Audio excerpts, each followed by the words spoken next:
When we were first starting research, we realized that, of course, we were going to want to use period music for the exhibit.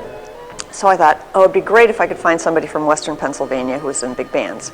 So I was doing some research on that, and I was delighted to discover that Paula Kelly was from Grove City.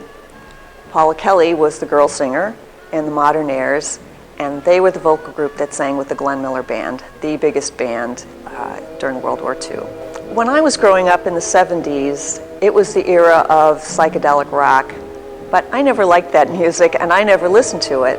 I love big band music. My dad was a huge fan of Harry James and the Dorsey Brothers, and I remember saying to my mom once in my youthful enthusiasm, "Oh, you were so lucky to grow up in the 40s. The music was so great and the movies were great and the fashions were great." And she didn't respond for a minute, and she looked kind of thoughtful, and then she said, "Well, you know, it wasn't really like that.